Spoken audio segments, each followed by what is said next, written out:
Hoje é ceia. E a ceia, ela nos traz reflexão.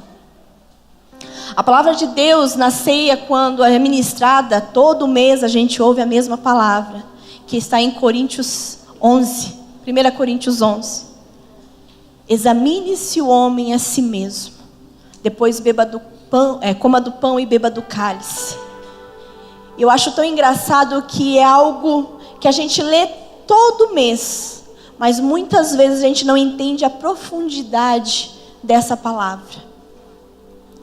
E quando eu falo em ceia, eu lembro de morte, eu lembro de cruz, e eu lembro do início. O início de todas as coisas, aonde tudo era perfeito.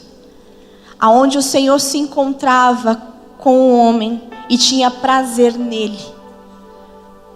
Porque o homem foi criado para a glória dele, para a glória de Deus. E o maior sonho do Senhor é um relacionamento comigo e contigo constante, assim como foi no Éden. A palavra Gênesis, ela quer dizer início, princípio de todas as coisas. Por isso eu quero que você abra a sua Bíblia comigo agora em Gênesis 1. Se você perguntar para mim, pastor, você vai pregar o quê? Um pouquinho de cada coisa. Amém? Título, um pouquinho de cada coisa. Glória a Deus. Amém? Todos acharam? Amém. Achei que não tinha achado Gênesis, aí eu ia ficar meio preocupada. Glória a Deus. Eu vou pegar alguns versículos e você acompanha comigo, amém? Gênesis 1, 11. A palavra de Deus é assim. E disse... Peraí. Deixa eu me ajeitar aqui. Amém. 1:11.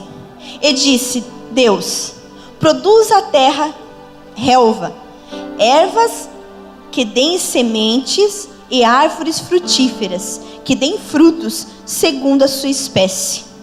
Lá no 12. A terra, pois, produziu relva, ervas que davam sementes segundo a sua espécie, e árvores que davam fruto, cuja semente estava nele, conforme a sua espécie. Lá no 20. Disse também Deus: povoem-se as águas de enxames e seres viventes, e voem as aves sobre a terra, sobre o firmamento dos céus. 21. Criou, pois, Deus os grandes animais marinhos e todos os seres viventes que rastejam, os quais povoam as águas segundo as suas espécies, e todas as aves segundo as suas espécies. E viu Deus que era bom. 24. Disse também Deus: produz a terra seres viventes, conforme a sua espécie, animais domésticos, répteis e animais selváticos, segundo as suas espécies. 25. E fez Deus os animais selváticos segundo as suas espécies, e os animais domésticos conforme a sua espécie, e todos os répteis da terra conforme as suas espécies. 26. Também disse Deus: façamos o homem à nossa imagem, conforme a nossa semelhança. 27. Criou Deus, pois, o homem à sua imagem, a imagem de Deus o criou, homem e mulher o criou. Amém? Se tem algo que nesses versículos, vamos dizer Gênesis 1 inteiro praticamente, mais repete, é sobre espécie. É sobre semente e sobre espécie. Tudo tem que ser produzido conforme a sua espécie. Amém? Aí a minha pergunta é: nós fomos criados à imagem e semelhança do Senhor. A imagem de Deus nos criou. Amém? Mas, um pouco à frente, no versículo, Eva deu uma estragadinha numa espécie, numa semente pura e perfeita. Até então, nós éramos a imagem de Cristo e tínhamos um relacionamento íntimo com o Pai. Tanto é que a Bíblia relata em Gênesis que o Senhor vinha toda a viração do dia para estar com o homem. E ele tinha prazer em estar com o homem. E o homem, prazer de estar com o Senhor. Por quê? Porque era uma semente perfeita. Era uma semente pura. Mas, no versículo à frente, se não me engano, 3 alguma coisa, fala sobre que Eva olhou para as duas árvores do jardim, que estava no meio do jardim, é do conhecimento do bem e do mal, e aquilo reluziu à frente dos seus olhos. E ela viu o quê? Que a árvore era boa, não só para dar entendimento, mas ela era gostosa, a sua aparência era bonita. E com isso, Eva comeu desse fruto, porque a serpente tinha enganado. Não, eu não posso comer dessa árvore, a Eva falou para a serpente. Mas o que a serpente falou? Não, o Senhor está te enganando. Na realidade, Ele não quer que você seja como Ele. Você vai ser conhecedora do bem e do mal, assim como Ele. E isso traz a palavra concupiscência. Concupiscência da carne, concupiscência dos olhos e soberba da vida. É tudo aquilo que atrai o homem carnal para se afastar do Senhor. Hoje nós vivemos num mundo onde o consumismo ele é grande demais. Quantas de nós, eu vou usar aqui um exemplo das mulheres, que às vezes estamos feridas, machucadas e temos aquela área de fuga nossa. Tem mulheres que gostam de sapato. Meu marido fala que parece centopeia. Tem 300 sapatos, mas só tem 2 pés. Tem mulheres que precisam comprar roupas. Tem mulheres que a fuga dela é limpar a casa de uma forma que ela não pode ver uma poeira fora do lugar. Por quê? Porque no lugar de angústias, a gente se enfia em lugares. E os homens? Muitas das vezes os homens, quando eles estão neste lugar, eles se enfiam no trabalho. Eles se enfiam no seu serviço, naquilo que tem para fazer e não arranjam tempo para mais nada. Às vezes nem para a esposa e nem para a família. Por quê? Porque não está conseguindo lidar com problemas. Não está conseguindo lidar com as circunstâncias. Essa mesma palavra, a mesma atitude que teve Eva de querer algo que não lhe pertencia, foi o mesmo objetivo que Lúcifer teve e que ele foi lançado dos céus. A prepotência de querer algo que não é nosso. Mas aí é a minha pergunta. Nós sabemos, nós como os cristãos, nós convivemos culto a culto, domingo a domingo, numa igreja. Ouvimos a palavra. E aí a minha pergunta é: o que tem mudado em nossas vidas? O que tem nos feito filhos legítimos? Nós estamos sendo realmente uma semente? Qual é a espécie que nós estamos mostrando? Porque dentro da igreja, muitas vezes, é fácil ser cristão. Eu falo assim, nós temos até a fala, né? Paz do Senhor, irmão.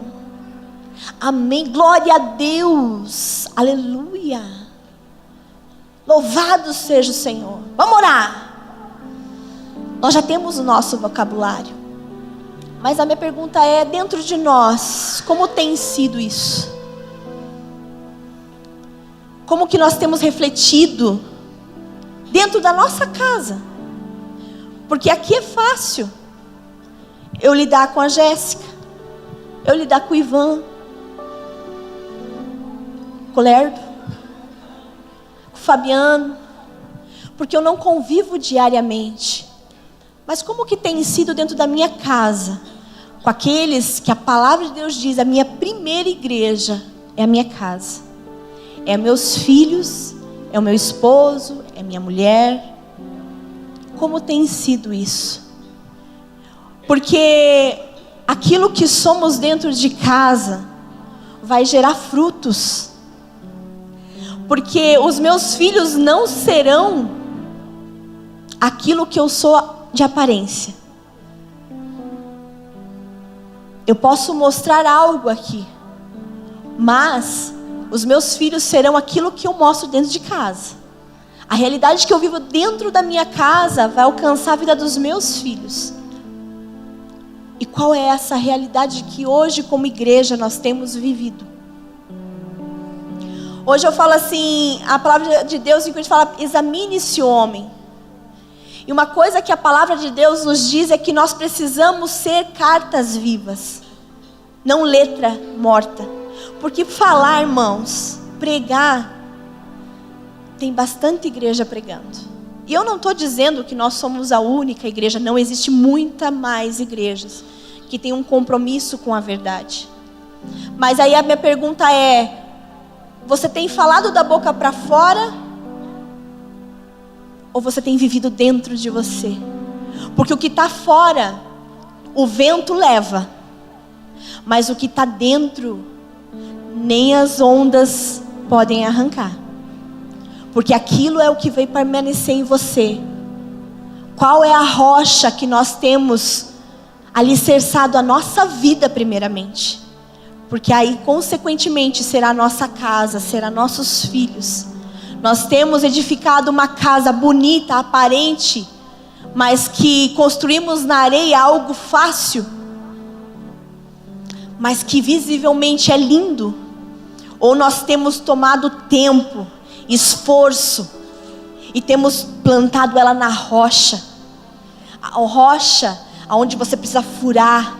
Isso demanda esforço, isso demanda trabalho, isso demanda tempo.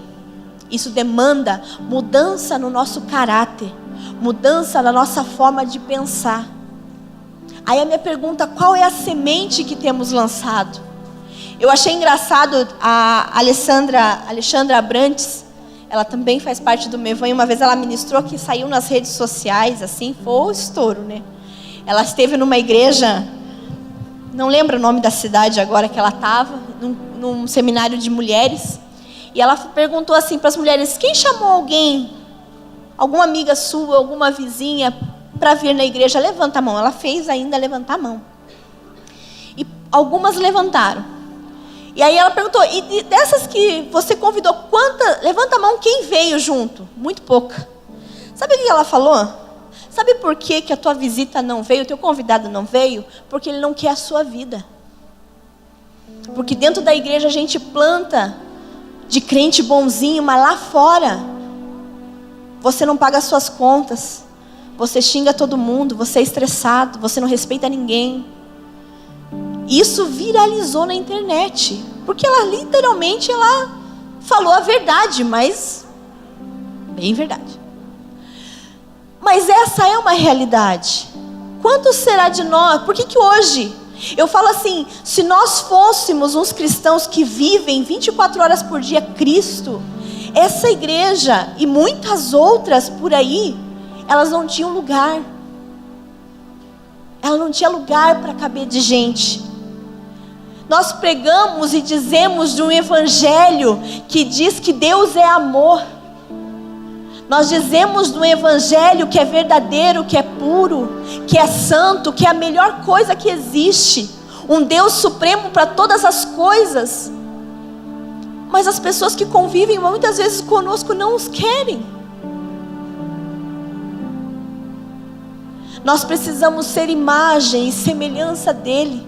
Não de um Adão caído, mas do segundo Adão, vivificado, fortalecido, forjado. Amém?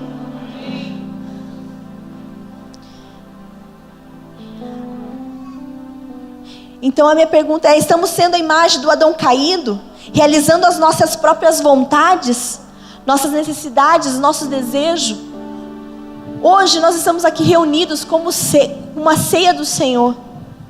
Aonde a palavra de Deus diz assim, que nesse dia nós dizemos que reconhecemos a morte dele.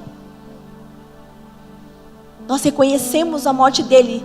Anunciais a morte do Senhor até que ele venha. Esse dia. E a minha pergunta é, nós temos dado valor àquilo que Cristo fez por nós na cruz? Eu não estou dizendo uma igreja perfeita aparentemente, mas eu estou falando de uma igreja sólida no seu caráter, na sua fé e na sua convicção de quem Cristo é.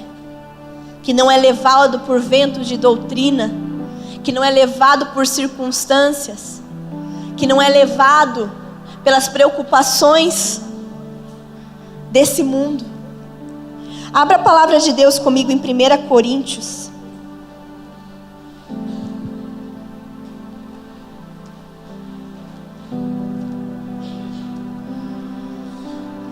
Primeira Coríntios 15.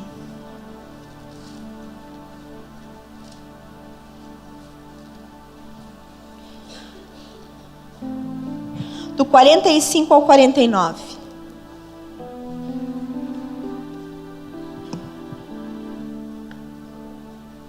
Amém? Pois assim está escrito: o primeiro homem, Adão, foi feito alma vivente. O último Adão, porém, é espírito vivificante. Mas não é primeiro o espiritual, e sim o natural, depois o espiritual. O primeiro homem formado da terra é terreno, o segundo homem é do céu. Como foi o primeiro homem, o terreno, tais são também os demais homens terrenos. E como é o homem celestial, tais também... os demais homens terrenos. E como é o homem celestial, tais também os celestiais. E assim como trouxemos a imagem do que é terreno, devemos trazer também a imagem do que é celestial. Essa palavra, ela me leva a Gálatas 5. Frutos da carne e frutos do Espírito. Ali Deus não quer, Ele diz claramente: nós somos homens terrenos. Primeiro homens terrenos. Homens da terra, homens do pó. Homens sujeitos a erros, a defeitos, a tristezas, a muitas coisas. Mas o segundo Adão, Jesus, veio nos restaurar interiormente um homem celestial. Um homem forjado.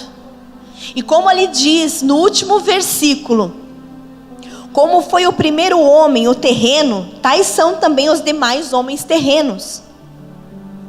Assim, o que ele quer dizer assim?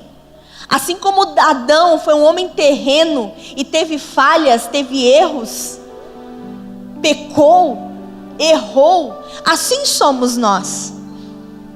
Pessoas que erram, pessoas fracas muitas vezes em algumas situações. É isso que ele quer dizer, assim como é um homem terreno. Mas ali na segunda parte, como é o homem celestial, tais também celestiais. Agora minha pergunta novamente: qual homem somos?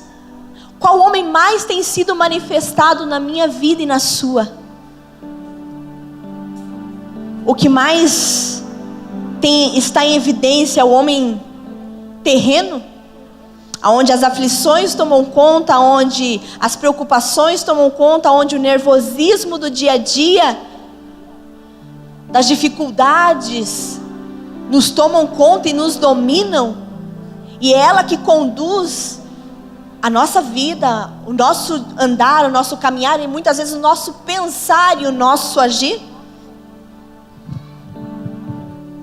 Ou é o homem celestial, aquele que a palavra de Deus diz assim, que a paz que excede todo entendimento, aquele que pode vir as circunstâncias, pode vir os ventos fortes, mas nós não seremos abalados, nós seremos fortalecidos, forjados nele.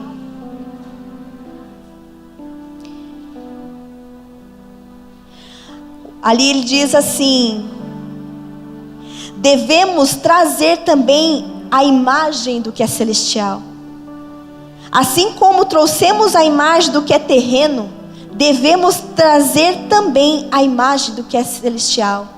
O que eu entendo ali, que trazer o terreno é a coisa mais natural que existe, porque ela é a nossa natureza, uma natureza caída.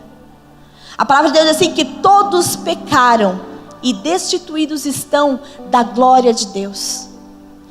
Mas ali no segunda parte diz assim, nós devemos. Aquele que professa Jesus como Senhor e Salvador da sua vida, deve. Ele não fala assim, não fala que é natural, não, é um dever de todo cristão. Cristão quer dizer pequenos cristos. Nós temos o dever de trazer o que é celestial, de trazer aquilo que é do céu, trazer aquilo que vai tocar a vida de pessoas, vai trazer aquilo para a nossa vida, que vai atrair pessoas e dizer assim, eu quero a vida que você tem, eu quero o Deus que você tem, eu quero a vida que você tem. Porque eu vejo muitas vezes, o problema da igreja é que ela acha que estar em Deus é não ter problema algum. Toda vez que aparece um problema, às vezes as pessoas vão orar perguntando, Deus, eu estou pecando. A palavra de Deus diz lá em Salmos que nós vamos viver em pastos verdejantes, mas ela não livra do vale da sombra da morte. O problema é quando a gente lê Salmos, se não me engano é 23, está na Bíblia. A gente só quer os pastos verdejantes, mas nós não queremos passar pelo vale da sombra da morte e entender que Ele está conosco nesse momento, que o cajado dele, Ele nos consola. O meu desejo é ver uma igreja em todos os lugares que são pedras, são rochas alicerçadas em Cristo, alicerçadas na verdade. Eu preguei aqui no culto de mulheres, eu preguei sobre Provérbios 3, e lá diz assim, confia no Senhor, então não te estribes no teu próprio entendimento. E nessa palavra eu coloquei ali, confia no Senhor, eu coloquei um ponto de interrogação. E eu quero que você, igreja, as mulheres que estiveram aqui já sabem disso. Mas você, igreja, homem e mulher que não esteve presente, eu quero que você abra a sua Bíblia na sua casa, num tempo teu, e abra em Provérbios 3, versículo 5, se não me engano. E lá está escrito, confia no Senhor, coloque um ponto de interrogação. Faça essa pergunta. Porque se você confia no Senhor, você não pode se estribar nos seus próprios entendimentos. Entendimento é tudo aquilo que eu conheço, é tudo aquilo que eu sei. Mas a palavra de Deus em Provérbios fala sobre a sabedoria. Sabedoria, ela vem do alto. Sabedoria, ela vem do Pai. E é essa que nós precisamos buscar. É essa que nós precisamos ter. É essa que nós precisamos nos firmar. Agora abra a palavra de Deus em Gálatas 5. Que foi aonde essa palavra do que é terreno e celestial me levou.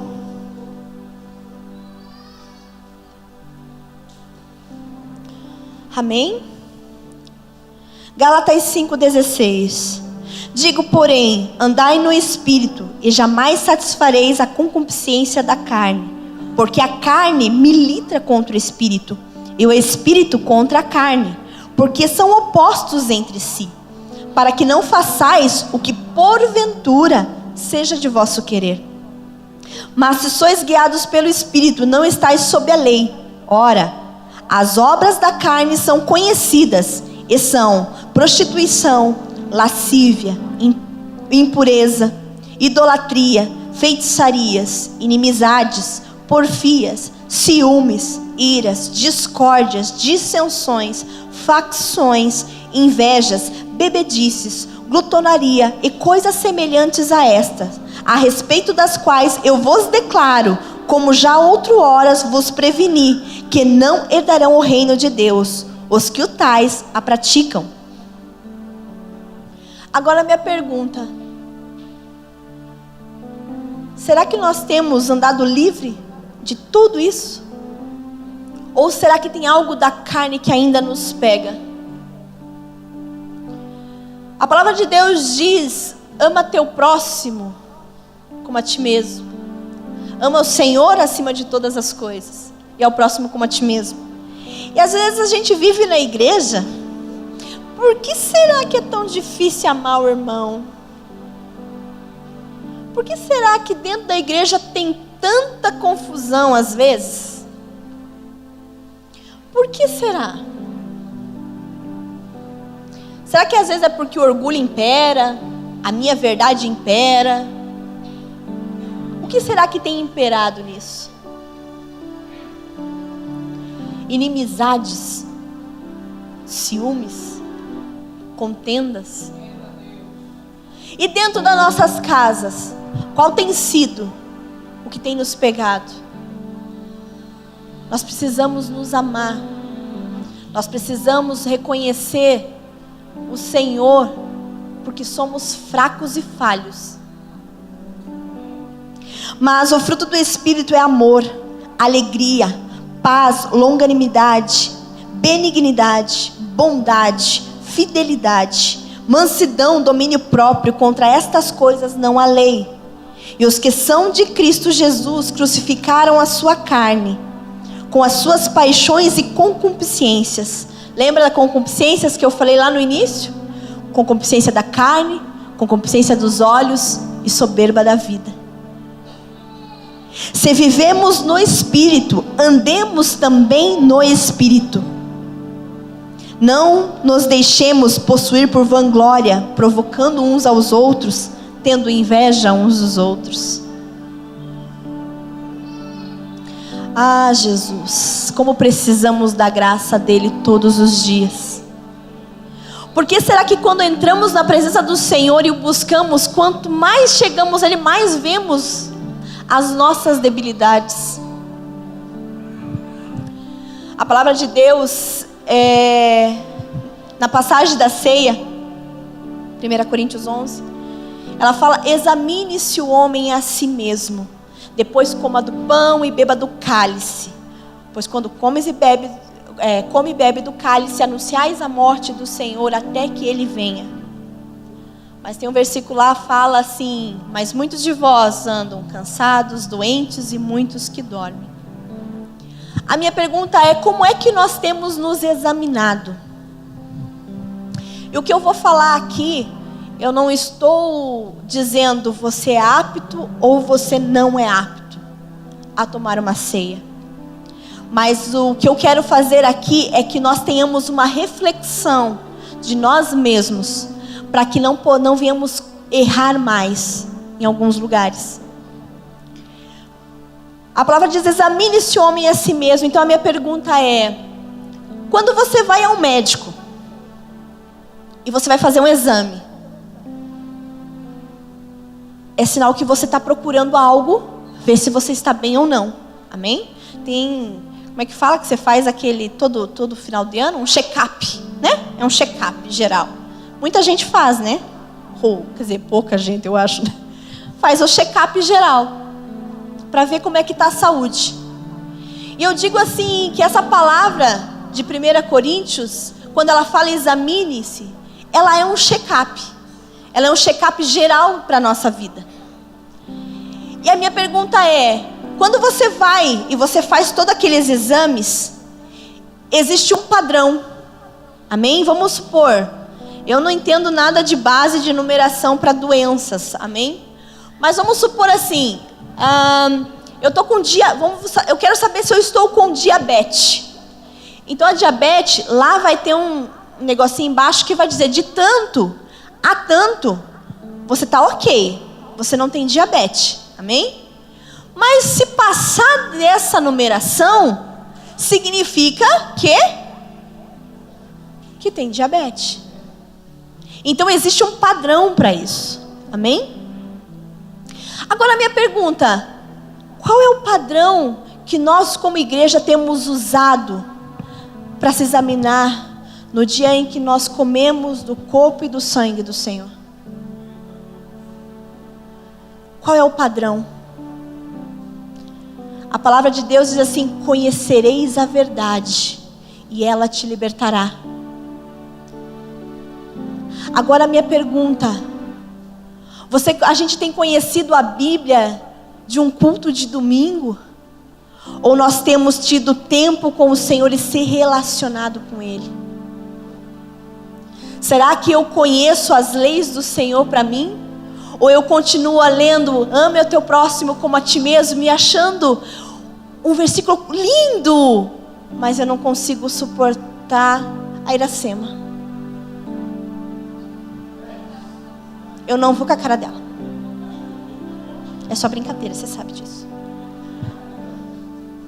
Ai, a Fabiola fez uma coisa pra mim que eu vou ficar uma semana sem olhar pra ela porque eu não suporto.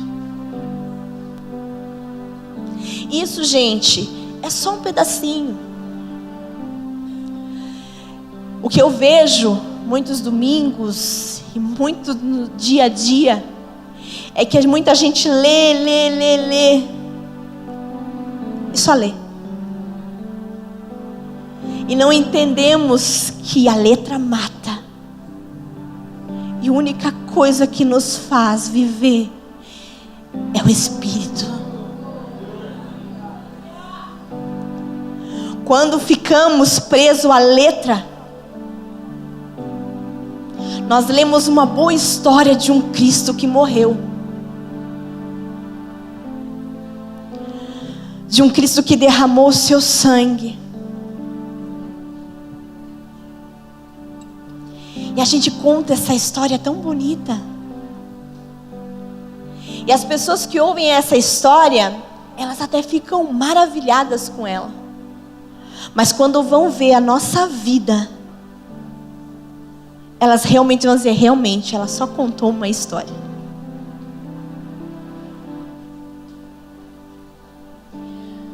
O pão que simboliza a carne, a palavra de Deus diz assim que ele foi moído pelas nossas transgressões. Ele foi moído por ela. O Senhor deu o seu único filho, seu filho unigênito, para que todo aquele que nele crê não pereça, mas tenha vida eterna. Aí, nós, como cristãos, nós não passamos tempo aprendendo dele. Aprendendo dele. Antigamente o meu pai, na época que o meu pai falava de cristãos, e quando eu era bem pequena, uma coisa que eu acho muito interessante é que quando você dizia numa loja ou qualquer lugar que você era crente, você tinha acesso, porque ser crente era sinônimo de pessoa de caráter e compromisso. Não é verdade? Os mais antigos aqui podem dizer. Os crentes antigamente eram ditos como as pessoas de caráter e de princípio, que podia vender tudo para ele, que ele pagava as suas contas. Que era um homem que, olha, tinha bigode, né, Jair?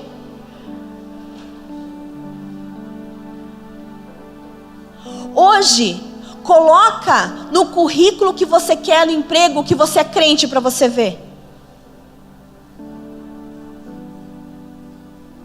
Quem aqui coloca, vou perguntar de novo, quem aqui coloca no currículo que é crente, gente? Tem alguém corajoso? Porque vou ser bem sincero, só na igreja.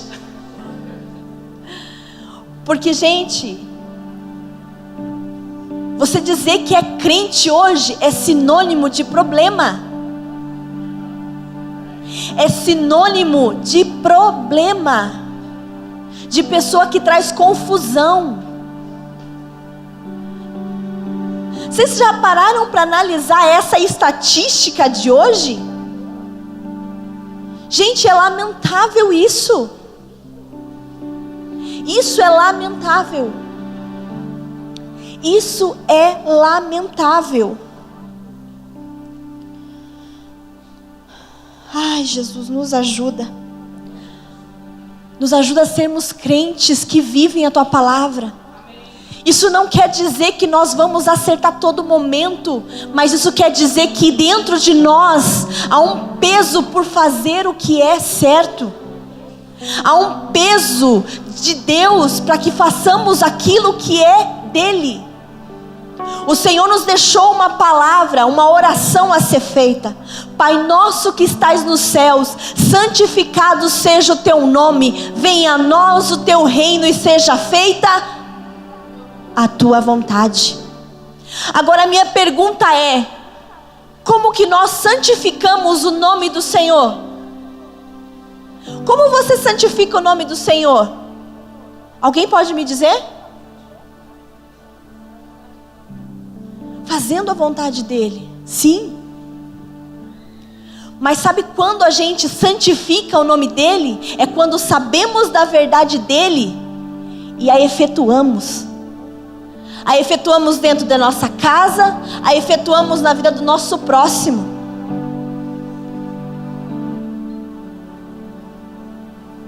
Nós santificamos a palavra de Deus quando as circunstâncias vêm e nós agimos como o Senhor agiria.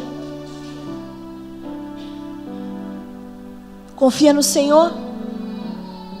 Então não se estribes no teu próprio entendimento.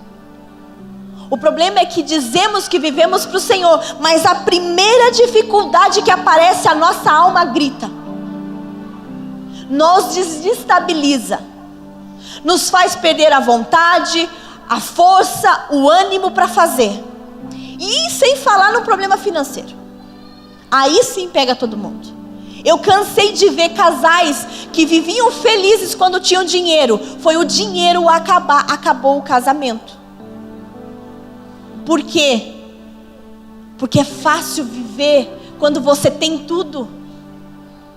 É fácil você dizer que eu sou do Senhor quando eu estou com tudo. Ai, Deus me abençoa. Mas cadê o Senhor na época da escassez? Ali a tua fé é provada. Tem um hino que canta, né?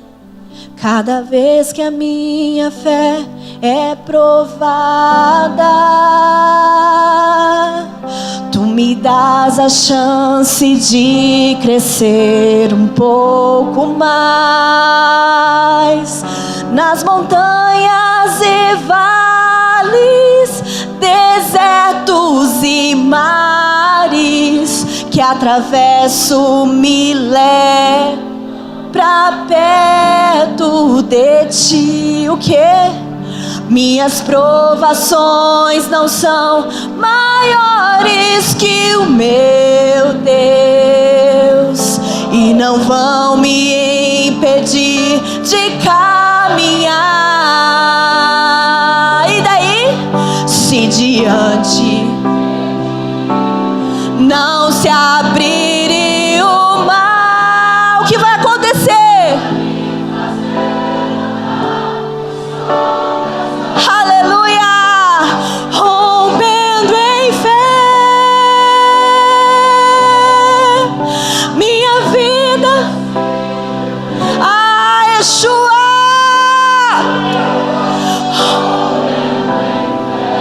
com ousadia no Senhor.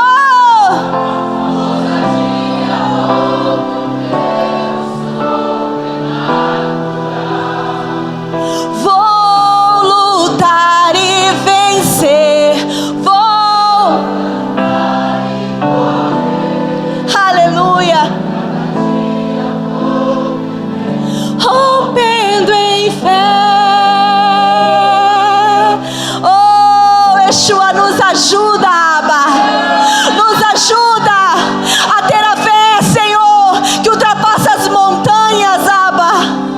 Nos ajudamos a ser teus filhos manifestos nessa terra.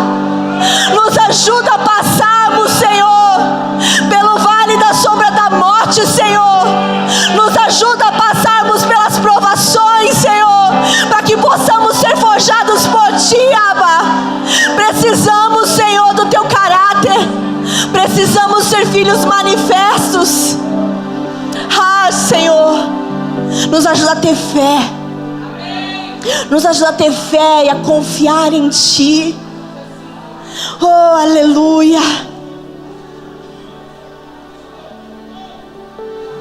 Independente das circunstâncias que estamos passando, a palavra diz assim, que a fé é o firme fundamento das coisas que não se vê, mas se espera.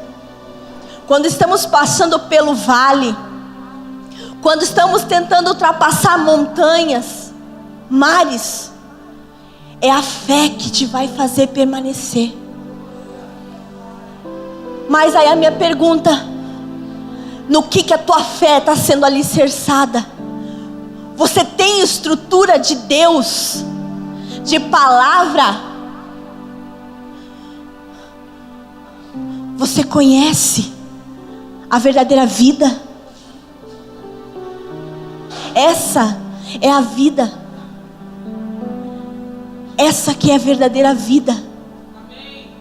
Sabe quando a gente compra um eletrodoméstico e não sabe usar, e você vai lá no manual de instrução? Nós somos criaturas do Senhor, feitas à imagem e semelhança desse. Está aqui teu manual, meu querido. Esse é o teu manual. Essa aqui é a vida que você tem que exalar. Por muito tempo eu vivi muito tempo na igreja, mas eu era totalmente aquém fora. Eu cumpria o meu ritual de culto, porque eu sou crente. Crente bom é crente do domingo, porque vai na igreja. Crente até Satanás é, até ele crer. Mas chegou um tempo na minha vida em que para mim e para o Isa a pergunta era: Deus, é só isso? É só isso? Eu vou para a igreja, eu faço meu louvor, porque toca a minha alma muitas vezes.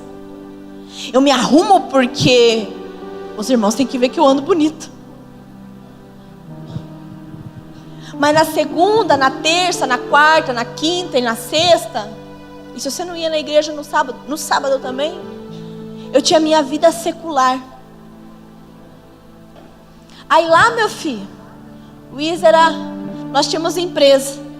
Quando ele ia comprar mercadorias, gente, eu não queria estar junto, porque ele esfolava. Eu tinha dó, porque o Isa sempre foi de fazer negócio para comprar as coisas. Ele tirava tudo que podia. E eu ficava até com dó de quem estava vendendo.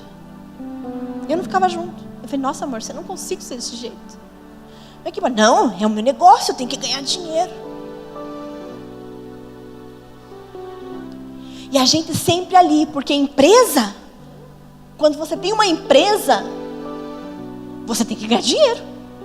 Ou para que você tem uma empresa? E o Isa, ele era perfeito no que ele fazia. Perfeito. Ele arrancava até o último fio de cabelo do cara. Eu tinha dó de com quem ele fazia negociação. Aí o Senhor nos trouxe para esse lugar, porque começamos a falar: Deus, é só isso? Eu sou crente bonitinho de domingo à noite? E quando a gente começou a fazer essa pergunta, Deus começou a nos envolver e falar assim: tem mais, tem vida. E ali, irmãos, eu digo para você, eu entendi o que é o processo de uma carne moída. Sabe o que é você ser moído no teu orgulho, ser moído no teu entendimento, ser moído em tudo aquilo que você sabe que é verdade para você? Quando o Senhor, isso levou 6 anos, e o Isaías sempre trabalhando na empresa. Aí chegou um momento que Deus falou: chega, até aqui. Agora você não vai mais brincar de ser crente, você vai ser aquilo que eu chamei você para ser. Viramos pastor. Na realidade o Isaías sempre foi, né? E menino, acredita em vocês, a nossa empresa faliu. Como nem nós sabemos. Nós estávamos bem com a empresa. E por esse lugar que nós tínhamos de negócios, quando a empresa estourou, nós tínhamos 80 mil para receber sem juros algum. E nós falamos assim, meu Deus, então eu vou atrás desses 80 mil, né? Vamos. E a palavra que Deus deu para nós como igreja, essa igreja, Deus falou assim, eu vou levantar vocês. O Gregory foi o primeiro batismo da Mevan. Cadê o Gregory? O Gregory está sumido? Olha lá, oi Greg. Agora nós tivemos batismo, então Gregory, você não perdeu esse lugar, tá? Só para te dizer. Mas o Gregory até um tempo era o único batizado aqui. O resto são de igrejas. E teve tanta gente, quem é aqui do começo sabe que passou tanta gente aqui. E a fala deles para nós, pastor, eu fui curado neste lugar. Só que eu estou entendendo, Senhor, que eu preciso voltar para minha casa e restaurar aquilo que eu deixei lá atrás. Então nós estamos cumprindo a nossa missão. E um dia, nós pensando sem dinheiro algum, gente. Eu não passei o Natal com frango e arroz, porque a família deu um suporte. Mas pensa quando você tem para dar, e de repente você tem que esperar receber. Eu lembro de um dia que uma irmã, na igreja que nós éramos, ela falou assim, pastor, eu vim aqui, que Deus me incomodou que eu tinha que te trazer uma cesta básica. Meu, pensa na cara do Isa, para receber uma cesta básica. Ele falou assim, não irmã, não preciso. Pode dar para... Não pastor, olha, Deus mandou dar para ti. Não irmã, mas abençoe quem precisa. Pastor, faz assim. Amém que o senhor não precisa, mas eu entrego para o senhor. E o senhor faz o que você quiser com a cesta básica. Amém. Pensa num cara que se fosse um avestruz enfiava a cabeça debaixo da terra. Por orgulho de sempre ter. E aí, nós ficamos nessa crise. Nós passamos por lugares que Deus falou assim, vocês vão ficar 4 meses sem pagar a luz, aluguel e água. Eu falava, sangue de Jesus tem poder. Gente, isso é verdade. Passou um dia o carro da Copel. Eu parou bem na frente de casa e era bem no portão. Não tinha nem como trancar para eles não vir fazer. Entendeu? Não tinha nem como. Porque era assim, era literalmente no portão. Era para fora, assim. Foi como é que eu... Nem para isso eu contava. E não tinha portão ainda. E aí, aquele carro parou ali, eu sozinha em casa. Eu falei, sangue de Jesus, teu poder. Vai cortar. Eu falei, Senhor, não corta, Senhor. Não deixa cortar. Não deixa. Usa da tua misericórdia. Gente, eu fiquei feliz na hora, mas triste pela vizinha. Você acredita que cortaram da vizinha e não cortaram o meu? Gente, é sério. Na hora, eu vou confessar o meu pecado. Eu fiquei feliz. Mas depois eu falei, ô Senhor, assim como o Senhor fez comigo, restaura a luz da irmã. E aí nós, né? Ai, vou ficar atrás desse dinheiro. Eu vou precisar desse dinheiro, porque esse dinheiro eu vou me restaurar, vou me restabelecer. Nós fomos num culto, o pastor Juscelio ministrando em São José, no Mevan de São José dos Pinhais. E ele começou a falar sobre remidores. Cara, eu estava numa ponta da igreja, o Isês estava numa outra. Deus começou a falar tão forte comigo, tão forte, que nós no carro tinha um casal junto, eu esperei o casal ir embora, né? Deixar o casal na casa deles. Eles desceram, eu falei, Isaías, pelo amor de Deus, eu tenho uma coisa para te falar. Ele falou, Daniel, também. Eu falei, é sério? Fala você primeiro. Não, fala você. Vamos ver se é a mesma coisa. Eu falei, amor, Deus me falou uma coisa. Deus nos colocou neste lugar, como igreja, para remirmos uma terra. Para sararmos uma noiva. Como, a palavra que Deus falou assim para mim, como que eu vou remir uma terra, se eu não consigo remir quem me deve? E o Isaías falou assim, Dani, Deus me deu a mesma palavra. Na hora nós oramos e liberamos todo mundo que nos devia. Gente, pensa num povo que apareceu para nos pagar. Fala, irmã, vai pagar tuas outras dívidas, deixa nós. Naquele dia, porque como a empresa faliu, nós ficamos com uma dívida. Em menos de 1 ano ela foi paga. Como? Não sei, porque eu não tinha dinheiro. Mas por quê? Porque eu me dispus. E por que eu uso esse testemunho na vida de todos vocês? Porque nós precisamos ter um evangelho que é vida. A Bíblia diz que nós passaríamos pelo vale da sombra da morte, mas Ele estaria conosco. Só que por que será que às vezes a gente passa por situações e se estribamos no nosso entendimento e esquecemos que Deus é o Deus de todas as coisas?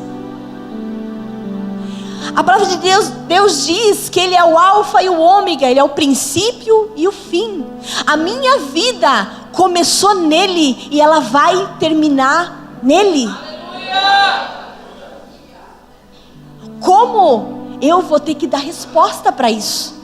Eu preciso dar a resposta. O problema de nós estarmos num culto de domingo, todo domingo, como um bom crentinho de domingo à noite, é que nós estamos começando a tratar o que é santo como comum. Veja esses irmãos que vão para esses lugares não alcançados, e outros países que não existe a liberdade que existe no Brasil. Não existe a liberdade que nós temos de pregar o evangelho. Não tem lugares que eles se escondem. Eles não têm Bíblia. A Bíblia é escondida muitas vezes. Pedaços por pedaços é levado para o culto. Por quê? Porque eles não têm liberdade que nós temos de andar assim, ó.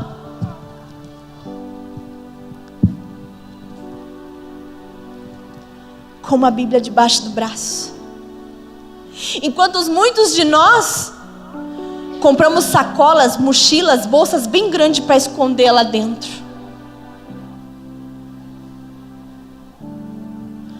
Gente, a gente conversando com muitas pessoas entendidas a palavra, profetas do Senhor, eles dizem que no máximo 50 anos é a volta de Cristo. Eu digo por mim, desde criança eu ouvi falar que Jesus ia voltar.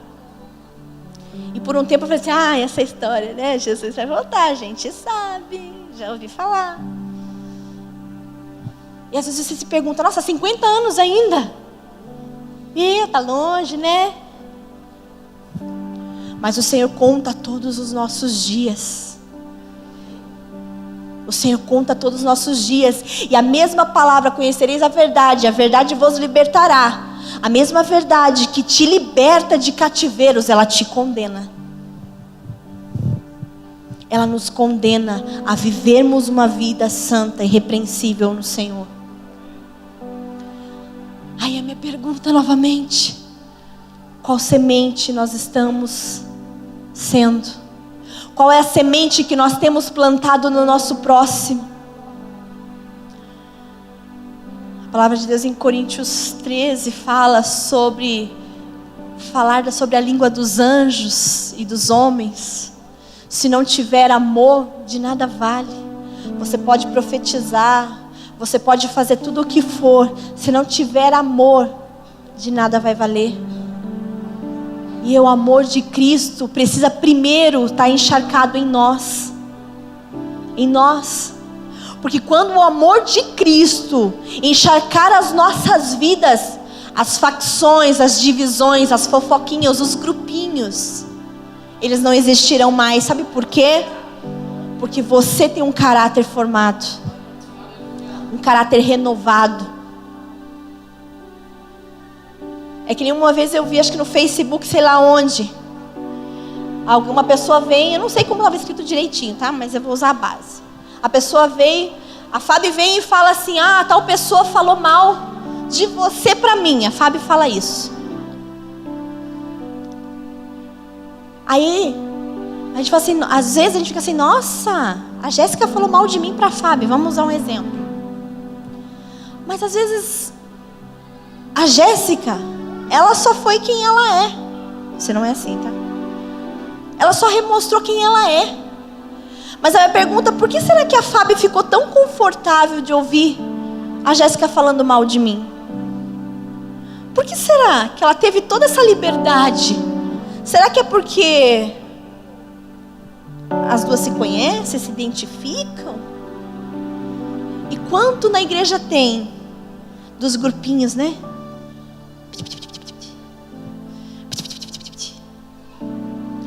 dos grupinhos tem.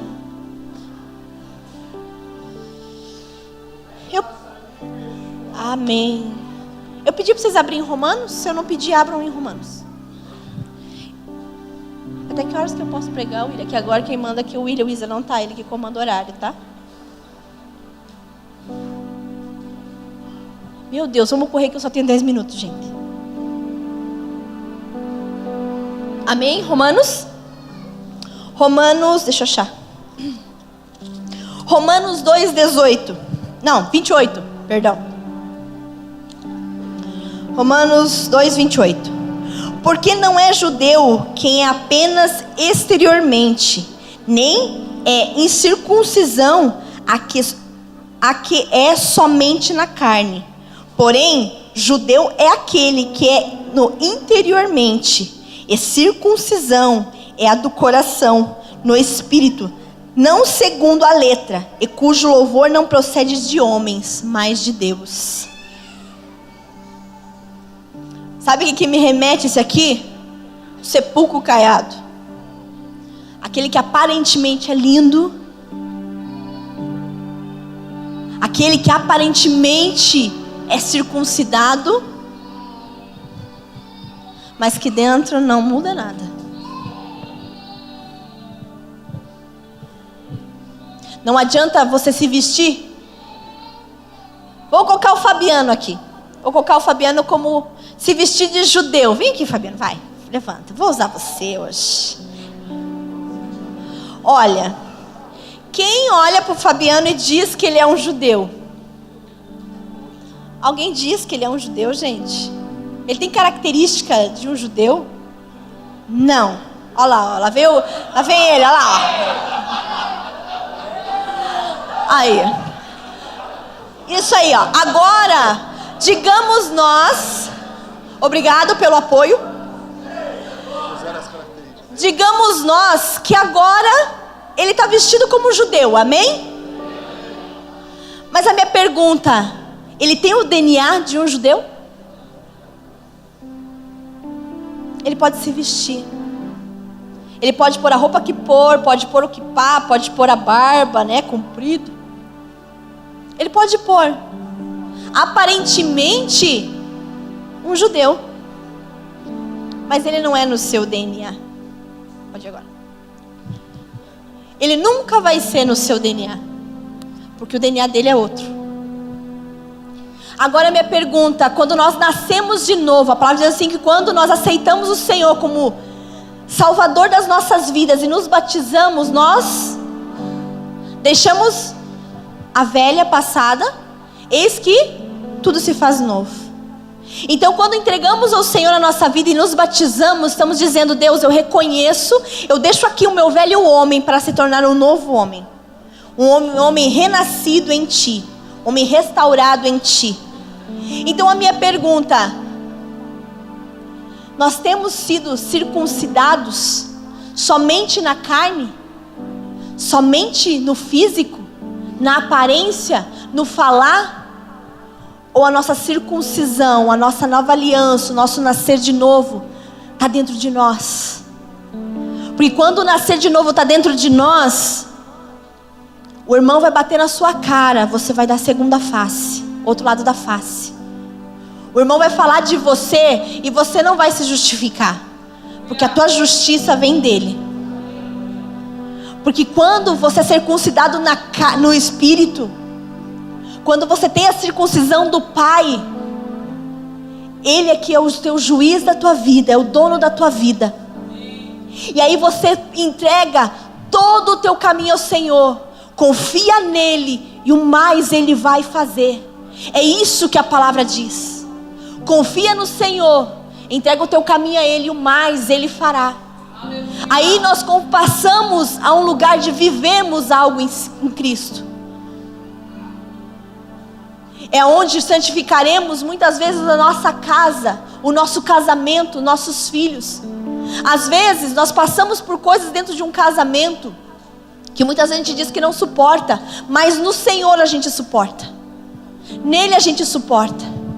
Tem muitas coisas que acontecem dentro mesmo da congregação. Não aqui, gente, aqui não acontece, só nas outras igrejas. que vai te fazer forjar, vai te fazer fortalecer, porque você vai estar na rocha.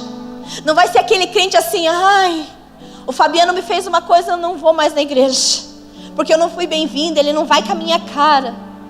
Não, pelo contrário, eu vou falar assim, cara, é nesse lugar que eu tenho que entrar, eu tenho que ser amiga do Fabiano. E Deus sabe disso, né, Fabiano? Deus sabe. Gente, eu vou contar aqui, eu vou dedar o Fabiano. O Fabiano, a gente se conhece há 11 anos, acho, por aí. E nós éramos da quadrangular e o Fabiano era muito chato, gente. Meu Deus.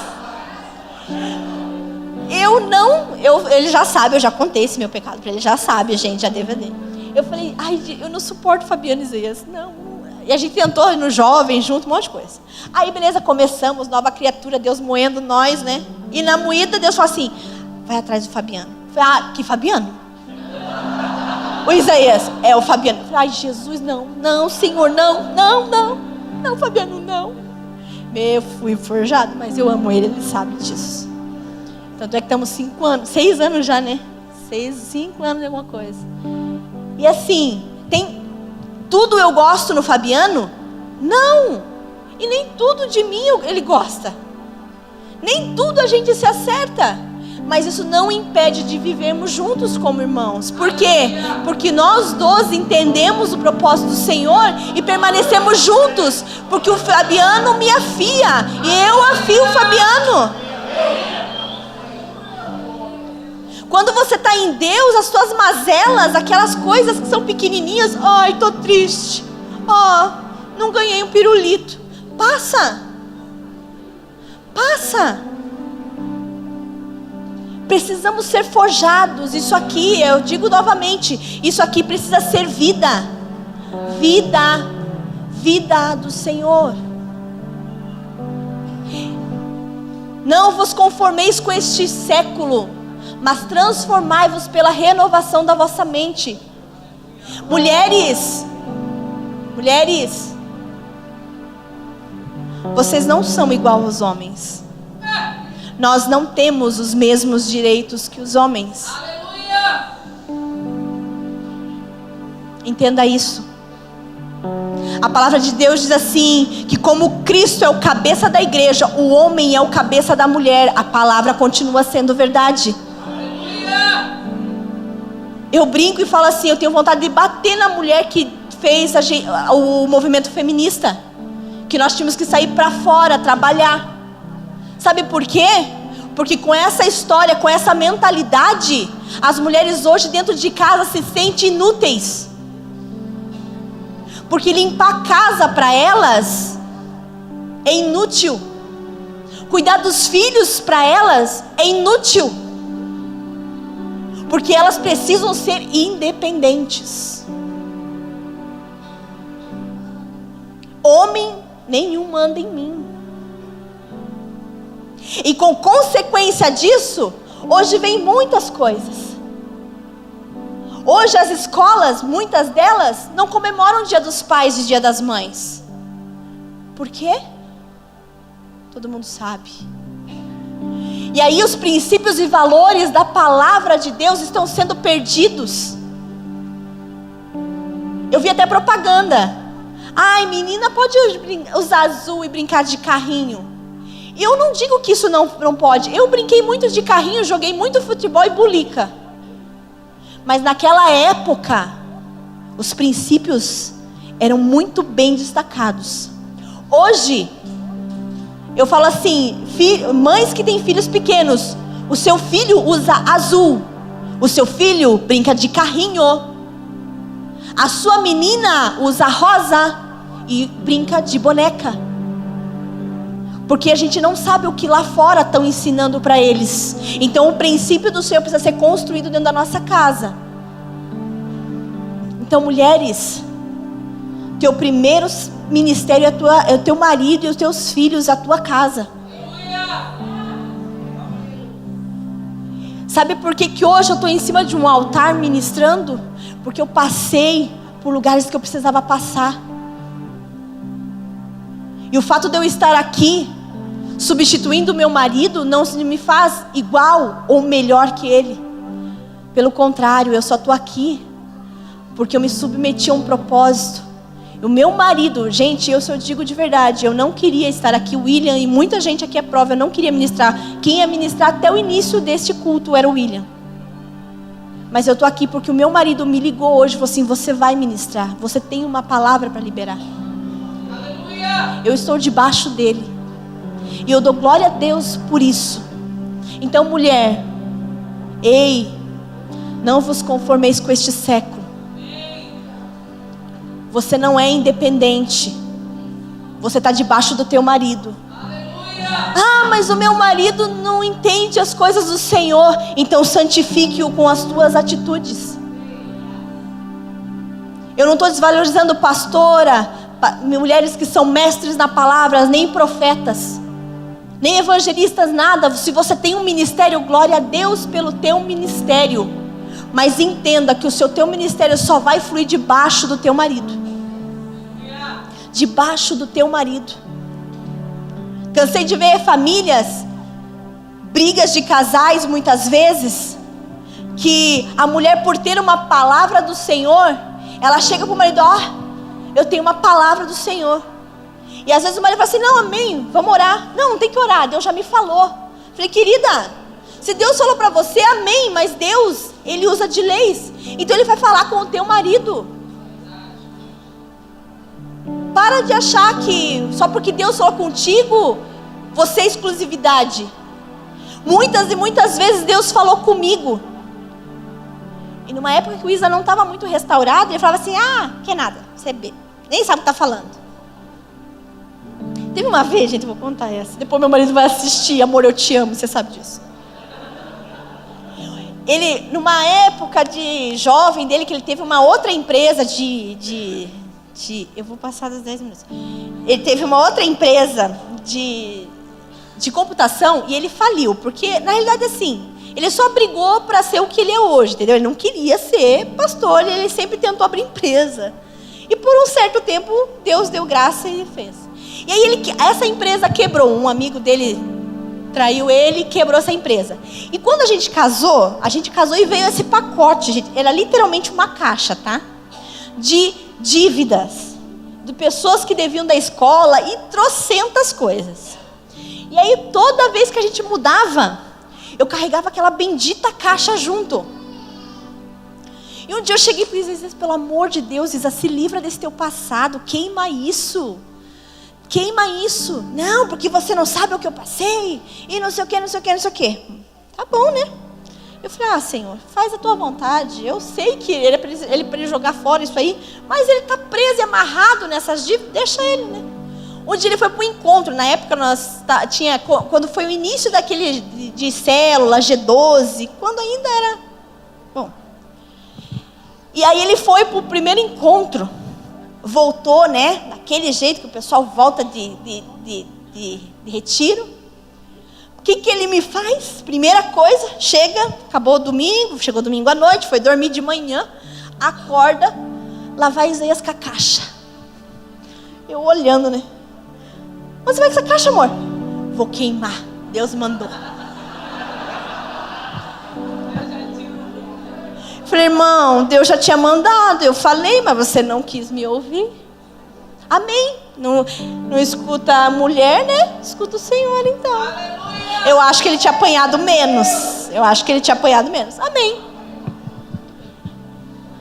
Por quê? Mas você acha que na hora que eu ouvi, entendi do Senhor que era para ele largar aquilo lá, eu cheguei, larga isso daí.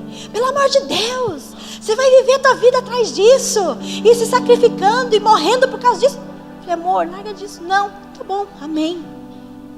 Você vai entender o momento. E agora, quantas de vocês fariam o contrário? Não, porque Deus me falou.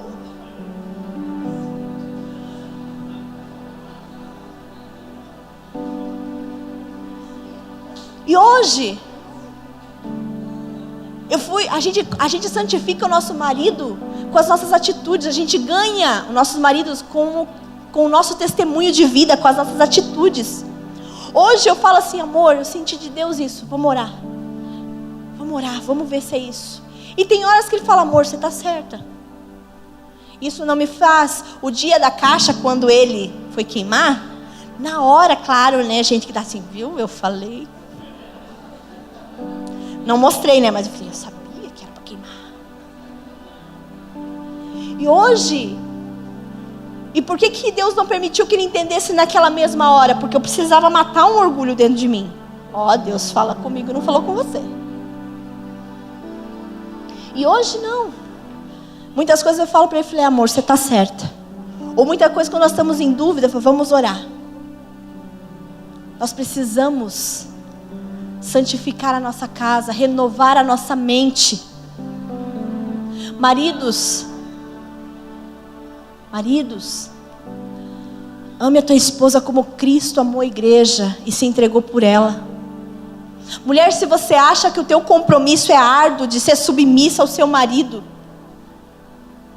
a palavra de Deus lá, eu acho que está em Coríntios também. Eu nunca lembro, tá, gente? Eu sei que eu li, mas assim, endereço eu sou péssima. Lá fala assim que as mulheres devem obedecer aos seus maridos. Ela não fala que você tem que amar, mas ela fala que você tem que obedecer. A mulher é movida por sentimentos. Eu só faço se eu estou amando. Vai dizer que quando teu marido compra uma roupa bonita que você quer, você não vai lá, faz o café dele e tira o sapato do pé dele e faz tudo. Vai dizer. Ou quando você quer algo, vai dizer que nenhuma mulher é assim. Só eu então, né? Tá bom. Então por isso que a palavra de Deus diz assim, ame teu esposo. Não, ela diz obedeça. Porque nós precisamos obedecer sem sentir. Nós precisamos obedecer. Por mais que você saiba que não é isso, por mais que você sabe que não é esse momento, mas você tem que obedecer. Obedecer é melhor que sacrificar. Só que aos maridos Deus falou assim, ame a sua esposa como Cristo amou a igreja e se entregou por ela. Quantos de vocês, maridos, têm se entregado pela tua esposa? Aleluia! Quantos de vocês, no momento de ira, porque a gente não é perfeita e a gente sabe disso, vocês engolem seco para não largar palavras de ira sobre nós, para não nos matar, porque você nos ama? Para a mulher é difícil obedecer, queridos. Com certeza. Eu sei bem. E se eu não vigiar todos os dias, eu desobedeço o meu marido. Mas, querido, como que você tem amado a sua esposa? Quando essas duas coisas entrarem em sintonia, muitos casamentos serão restaurados e a vida do Senhor vai entrar. Muitos. Precisamos ser restaurados na palavra. Chega de sermos sepulcros caiados, que falam de uma vida que não vivem aquilo que Cristo tem colocado na palavra dele. A palavra de Deus diz, examine-se, pois, o homem a si mesmo, depois coma do bom e beba o cálice. Sabe quando você vai conseguir se examinar de tal forma a ser pleno no Senhor? Quando você se dedicar a conhecer o Deus da palavra. Porque você pode dizer assim, não matarás, não adulterarás e blá blá blá. Isso é fácil. Porque se você matar, você vai preso além de tudo. Mas o primeiro mandamento é ama a Deus. Honra teu pai e tua mãe. E quantas vezes todos aqui que são pais e mães, foram filhos. Vocês honraram os seus pais e as suas mães? A nossa vida é como uma árvore. E tem os seus ramos. Quanto da sua mãe você herdou e tem passado para o teu casamento? Quanto do teu pai você herdou e tem passado para o teu casamento? Tem refletido isso dentro do seu casamento e não tem enxergado? Uma época que eu orei muito pelo meu casamento. Deus me mostrou que eu estava fazendo a mesma coisa que a minha mãe fazia. E numa das coisas foi quando em relação ao tratamento das minhas filhas. Para mim elas não precisavam fazer nada em casa. Nada, absolutamente nada. Eu queria fazer tudo. Porque até os 13 anos de idade, eu nunca fiz nada dentro da minha casa. A minha sobrinha está aqui de testemunha. Eu com 13 anos de idade, eu não sabia lavar uma louça, eu não sabia varrer uma casa. O meu uniforme no inverno era passado quentinho para me vestir. E o meu pão e o meu café estavam adoçados da forma que eu gosto. Eu não fazia nada. E eu achava uma perfeição na minha mãe que eu queria ser como ela para as minhas filhas. E o meu marido, nós brigamos muito por isso. Porque ele falou, você está errada. Você tem que ensinar. E depois que eu fui perceber que eu precisei perder minha mãe para ser gente, para aprender a fazer as coisas. Eu fiz tanta coisa. Eu cheguei a apanhar do meu irmão e da minha cunhada porque eu não fazia direito. Eu casei sem saber cozinhar. Quem cozinhava em casa era meu marido, para mim comer. Só que não é isso que eu quero passar para as minhas filhas. Eu não quero que elas sejam mulheres no padrão que hoje diz que eu vou trabalhar fora, eu vou fazer. Vai, pode fazer, mas tem que entender o teu primeiro lugar, que é a tua casa, é o teu marido. Amém? Abra a palavra de Deus comigo para terminar. Gente do céu, me perdoe. Para quem não queria pregar, eu sei que eu estou falando demais. Efésios 3.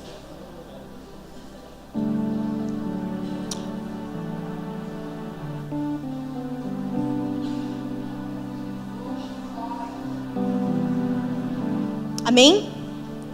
3,14. Por esta causa me ponho de joelhos diante do Pai, de quem toma o nome toda a família, tanto no céu como sobre a terra, para que, segundo a riqueza da sua glória, vos conceda que sejais fortalecidos com poder, mediante o Espírito, no homem interior.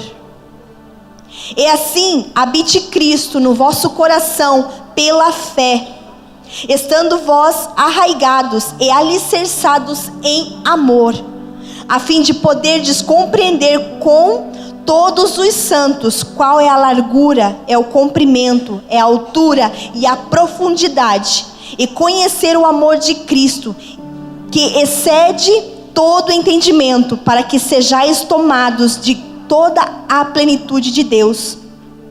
Ora, aquele que é poderoso para fazer infinitamente mais do que tudo quanto pedimos ou pensamos, conforme o seu poder que opera em nós. Amém? Que habite em nós Cristo, que nós estejamos arraigados nele, na palavra dele, alicerçados em amor, porque se eu não tiver o amor de Cristo, não somos nada. Sabe quando a gente vai conseguir compreender o amor, a largura, o comprimento da profundidade do Senhor? Quando estamos reunidos entre os santos. Isso aqui, nos faz aperfeiçoar o nosso amor.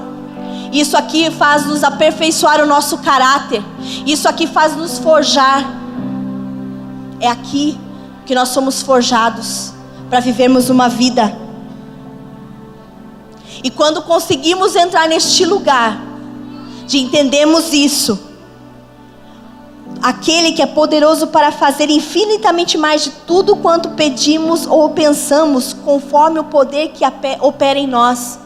Tudo que você pede, tudo que você pensa, vai determinar pelo poder de Deus que opera na tua vida. Quanto de Deus opera na tua vida, vai ser o resultado das tuas circunstâncias. Que nós possamos refletir nessa palavra hoje. Que nós possamos nos examinar. Que nós possamos deixar de ser crentes que dormem, crentes cansados. Que possamos ser, que possa habitar em nós um espírito vivificante.